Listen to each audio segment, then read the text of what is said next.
Hello, I'm Kyle, I'm Griffin. and this is the Cedar Lodge.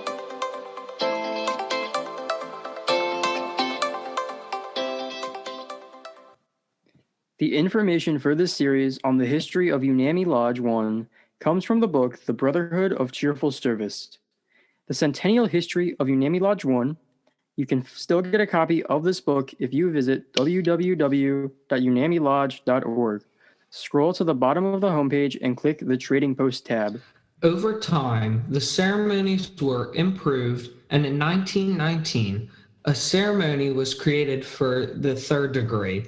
On October 7th, 1921, the Grand Lodge was created to represent all lodges and guide the order as it continued to grow. In 1922, the WWW was threatened by a motion to ban all honor societies at scout camps. Edson stood up for the organization and was able to get permission for the Wimaughtadink to continue to exist. The public name of the organization, WWW, was changed at an annual Grand Lodge meeting in 1927. The group decided the name to be changed to the Order of the Arrow so it could be easily understood by non-members. In 1930, the Philadelphia Council opened a new summer camp called Hart Scout Reservation.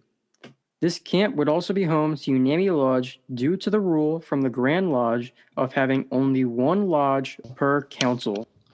Hey Kyle, do you know the lodge house that was at TI and the current lodge house at Resica? Yeah, Griffin, I do know those. Lodge houses are awesome and a key center for any lodge. Well, Kyle, Hart had its own lodge house in 1935 when lodge members raised funds to turn an old farmhouse into a lodge house. The lodge house at both Hart and TI were even available for weekend and winter camping. From the 20s into the 1930s, our lodge also issued the Unami Award for Program Development to units that participated in summer camp activities. In 1934, the OA was approved by the National Council at their annual meeting. Oddly enough, in 1935, our name was changed to Unami Tribe, which only lasted a year. People say this change was made due to religious connotations of the word lodge. Since this only lasted a year, patches with the word Unami Tribe are both rare and heavily sought after by collectors. 1937 was a big year for our lodge since an extension to the lodge house at TI was started and the first lodge emblem for the uniform was issued. This took the form of a round patch that was sewed onto the right chest pocket. Think of it as a lodge flap, but as a round patch. As the years went on, our lodge, like all of American society, was affected by World War II. In 1942, our lodge chief, Roy Imsick, was called to the military just as many members of ours were. Despite this and gas rationing, the lodge continued to hold activities, especially at Briar Training Area, which was located just outside of Philadelphia. For those in service, our lodge waived their dues and listed them as members with the title Military Service Associate.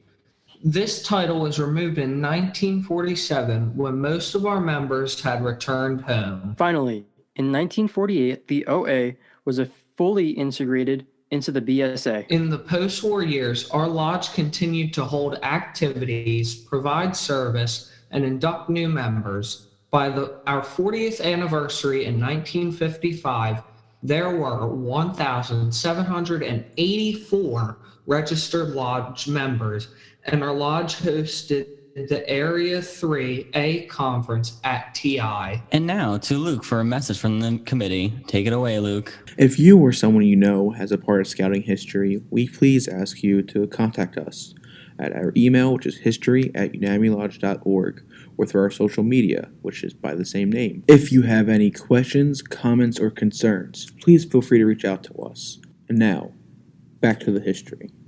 Unfortunately, in the same year, TI was flooded and scouts had to be evacuated by helicopter. Later in the year, our lodge worked to fix the damages before the 1956 summer camp season. In 1955, Philadelphia Council built a new camp on the west side of the Unami Creek, and our lodge provided a great deal of assistance in this. Interestingly, our lodge also had a major role in building the rifle range on the west side. In 1957, Resica Falls, a joint operation of Valley Forge and Philadelphia Council, was opened.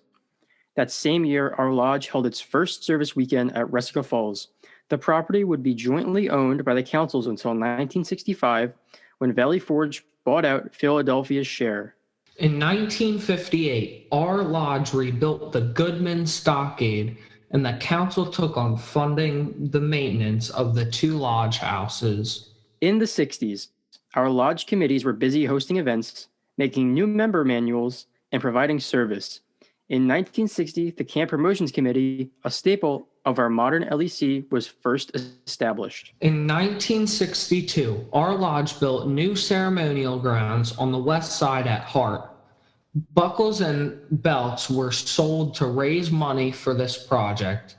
These funds were mixed with the successful sale of neckerchiefs from prior years to ensure the completion of the new ceremonial grounds. In 1963, our lodge was moved to have all lodge officers be under the age of 21 to comply with national policy. In this same year, Aerorama was held to encourage members to become more active within the lodge. The event consisted of displays, discussion groups, and sporting events. The Cedar Log is a production of the Unami Lodge 1 History Committee. The script for this series was done by Reese, Phil Hittner, and Michael G. Comfort. Audio and editing by Luke, video by Kyle, and hosted by Kyle and Griffin.